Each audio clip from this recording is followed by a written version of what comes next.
Después de la multiplicación de los panes, cuando Jesús dio de comer a 5,000 hombres, sus discípulos lo vieron caminar sobre el agua. Al día siguiente, la multitud que estaba a la otra orilla del lago se dio cuenta de que allí no había más que una sola barca y de que Jesús no se había embarcado con sus discípulos, sino que éstos habían partido solos. En eso llegaron otras barcas desde Tiberíades al lugar donde la multitud había comido el pan.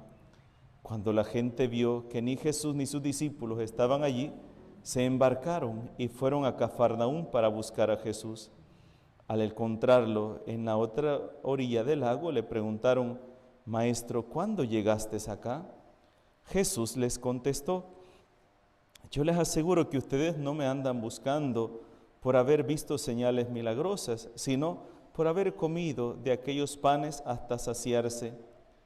No trabajen por ese alimento que se acaba, sino por el alimento que dura para la vida eterna, y que les dará el Hijo del Hombre, porque a este el Padre Dios lo ha marcado con su sello». Ellos le dijeron: «¿Qué necesitamos para llevar a cabo las obras de Dios?». Respondió Jesús: «La obra de Dios consiste en que crean en aquel a quien Él ha enviado».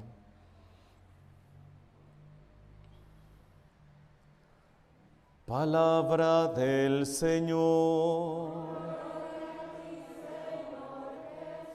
Queridos hermanos y hermanas, continuamos con la lectura diaria que estamos haciendo.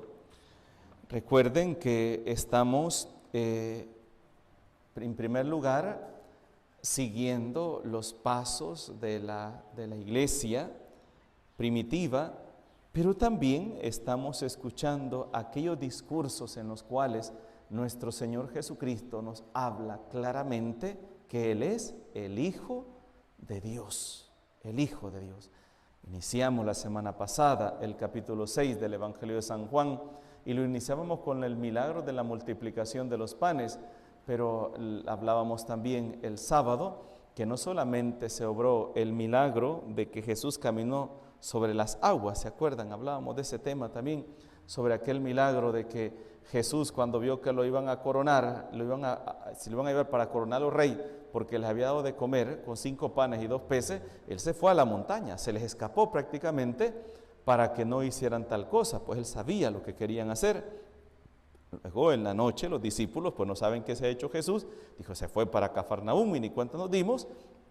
Entonces ellos emprenden la marcha por el lago hacia el otro lado. Apenas habían recorrido más o menos la mitad del lago, unos 5 o 6 kilómetros, cuando de repente ven que Jesús va caminando sobre las aguas. Y decíamos que allí hubieron dos milagros, tanto el milagro de Jesús caminando sobre las aguas, como el milagro también que cuando ellos lo vieron y lo reconocieron, intentaron subirlo a la barca, pero la barca ya estaba tocando la orilla. Y decíamos, ¿cuánto tiempo se tarda una barca en avanzar 1 kilómetro? Hoy con un motor de arranque, pues claro, ¿verdad? Pero antes era a mano todo eso era tardarse mucho tiempo. Y Jesús lo llevó inmediatamente.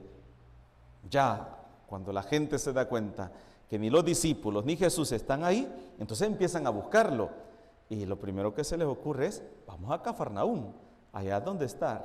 Recordarles, hermanos, que Cafarnaúm fue el lugar principal donde nuestro Señor Jesucristo desempeñó su ministerio. De hecho, acuérdense, y tú, Cafarnaúm, es una de las 3 ciudades maldecidas. Y tú, Cafarnaúm, ¿crees que serás encumbrada? ¡Ay de ti, Corosaín! ¡Ay de ti, Betsaida! Esto es una de las cosas que se nos olvida a nosotros. Hermanos, a veces se nos olvida que Dios hace justicia. Dios reclama lo que se nos ha dado. Dios reclama. Acuérdense lo que dice la palabra de Dios. Al que mucho se le dio, mucho se le exigirá. Al que poco se le dio, poco se le exigirá. Acuérdense que Jesús de cierta manera va a hablar prácticamente de la destrucción de 4 ciudades por la dureza de su corazón. por aquel corazón tan duro que se cierra a la palabra de Dios, Dios va a mencionar 4 ciudades sobre las cuales va a caer la desgracia y la destrucción: Corosaín, Betsaida, Cafarnaúm y Jerusalén. Acuérdense, Jerusalén, cuando Jesús lloró viendo la ciudad y dijo: Jerusalén, Jerusalén, ¿verdad?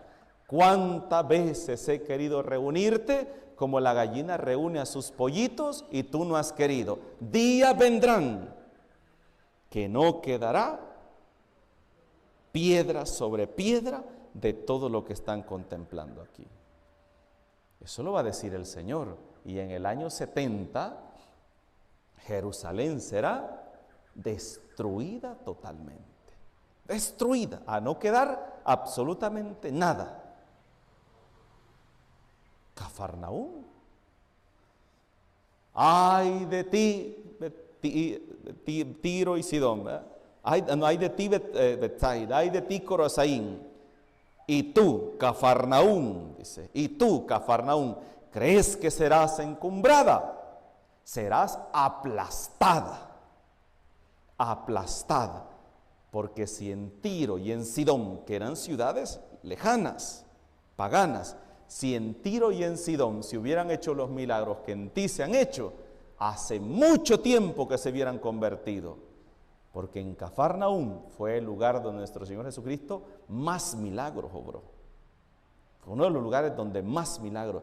Dice que eran miles de personas, cientos de personas que acudían a Jesús. Y nos dice la palabra de Dios que a todos los curaba. A todos. Todos eran curados. ¿Y la gente se convirtió con eso? No. No se convirtió.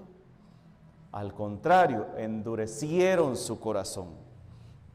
Endurecieron su corazón. Y eso es una de las cosas que a mí siempre me ha dado miedo. Y yo a veces he dicho, hermanos, ¿cuánto nos ha dado Dios a nosotros y cómo estamos respondiendo a lo que Dios nos ha dado? ¿Cómo estamos respondiendo? Dios nos ha dado el don de la fe. Dios ha obrado tantos milagros, tantas cosas maravillosas en nosotros. ¿Y qué se ha hecho? Endurecerse nuestro corazón. ¿Cuántos milagros el divino niño Jesús nos ha hecho? ¿Y qué hemos hecho? Endurecer nuestro corazón, apartarnos, seguir en nuestro pecado, seguir en nuestros egoísmos. Hermano, Dios nos va a pedir cuentas. Y me acuerdo de esta situación, ¿verdad? De Cafarnaúm. Y tú, Cafarnaúm, ¿verdad? ¿Crees que serás encumbrado? Si en Tiro y en Sidón se hubieran hecho los milagros que en ti se han hecho, hace tiempo se hubieran convertido. ¿Cuántos milagros ha hecho Dios en nuestra vida? ¿Cuántos favores le hemos pedido al Señor y el Señor nos lo ha concedido? ¿Y cómo seguimos con nuestra actitud? ¿Cómo seguimos con nuestro corazón? A veces, hermanos, nos da vergüenza que nos vea la gente lo que estamos haciendo o que se dé cuenta la gente de las cosas que estamos haciendo. ¿Y Dios? ¿Y a Dios que no se le escapa nada? Dice un salmo, me parece que es un salmo que dice: si voy a lo más alto de un monte, ahí te encuentro. Si voy a lo profundo del mar, ahí estás tú. ¿Cómo escapar de tu mirada? Así dice un salmo. Y eso se nos olvida a nosotros. Se nos olvida que Dios nos está viendo. Y hermanos, muchas veces nosotros tenemos la fuerza, la voluntad de ir y pedirle: Señor, dame esto, Señor, dame lo otro. Pero no tenemos la voluntad de cambiar de vida. Y hoy esta gente anda buscando al Señor. Como muchas veces lo hace el ser humano. Cuando tiene una necesidad, cuando tiene un problema, cuando tiene una dificultad, ahí va a buscar al Señor. Ahí lo va a buscar. Señor, dame este favorcito, hazme este milagrito, hazme aquí, esto, dame aquí, dame allá. Y ahí lo andan buscando. Pero Jesús le dice a esta gente: miren, ustedes no me andan buscando porque hayan creído en mí. Me andan buscando porque comieron hasta saciarse ayer. Por eso me andan buscando. No trabajen por el pan que perece. No busquen solo solucionar un problema, busquen que Dios les cambie la vida. ¿Ve? Por eso Jesús dice Jesús, no trabajen por ese alimento que se acaba, sino por el alimento que dura para la vida eterna y que les da el Hijo del Hombre, porque a este el Padre Dios lo ha marcado con su sello. Ellos le dijeron, ¿qué necesitamos para llevar a cabo las obras de Dios? Respondió Jesús, la obra de Dios consiste en que crean en aquel a quien Él ha enviado. Que crean. Y creer, ¿qué significa? Asimilar, aceptar su palabra. Creer significa no que aquí me entre y que aquí me sale. No, creer significa aceptar esa palabra de Dios que Él nos está dando. Aceptarla. Aceptarla significa hacer vida el Evangelio. Por eso dice, todo cristiano debe ser un evangelio viviente. ¿Qué significa? Que con su vida, con su testimonio, debe demostrar que sigue a Dios, que tiene a Dios en su corazón, que tiene a Dios en su vida. Pero ahora, hermanos, vemos un mundo donde reina el egoísmo, la violencia, el odio, la maldad. Y muchas veces nosotros somos cómplices de eso. Cuando callamos, cuando vemos las injusticias y no hacemos nada, cuando vemos el dolor ajeno y nos quedamos callados. Y no, mejor así no me meto, ay, que pase. Lo que está sucediendo ahorita en Sudán, ¿verdad? No sé si han oído esto. Un país donde ahorita hay una guerra terrible, los países están sacando a sus gente de ahí por el problema que está sucediendo en esta ciudad, en este país. Y luego la guerra entre Rusia y Ucrania. Luego lo que está sucediendo entre China y Corea, me parece que son los otros países, ¿verdad?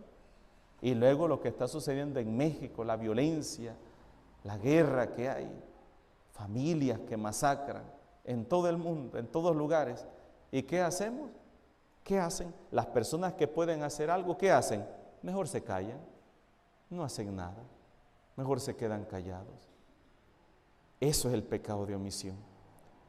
Cuando sé que hay un mal, sé que hay un pecado, sé que hay algo grave y yo me quedo callado, entonces la destrucción de la misma humanidad somos nosotros mismos los que lo estamos propiciando con nuestra indiferencia, con nuestros egoísmos, y estamos avanzando hacia nuestra propia destrucción. Pidamos al Señor, hermanos y hermanas, que sepamos capaces de aceptar a Jesús en nuestra vida como nuestro Salvador, y aceptarlo significa reconocerlo a Él como ese que nos trae la buena noticia, nos trae la salvación, como ese que nos habla palabras de vida, y que seguir su palabra, escuchar su palabra, cumplir su palabra, es lo que va a cambiar nuestra vida y va a cambiar a este mundo. Eso es lo que nos falta, aceptar a Jesús en nuestro corazón, porque para muchos Jesús solamente es un adorno, un cuadro bonito en nuestras casas, una decoración bonita en nuestros templos, pero lo que Jesús dice, lo que Jesús nos dice no tiene ninguna importancia en nuestras vidas, porque nosotros seguimos viviendo nuestras vidas a nuestra propia manera, a nuestro propio gusto. Que no sea así, que los cristianos sepamos ser luz en medio de este mundo lleno de odio, de egoísmos, de rivalidades, de muerte y de dolor. En el nombre del Padre, del Hijo y del Espíritu Santo. Amén.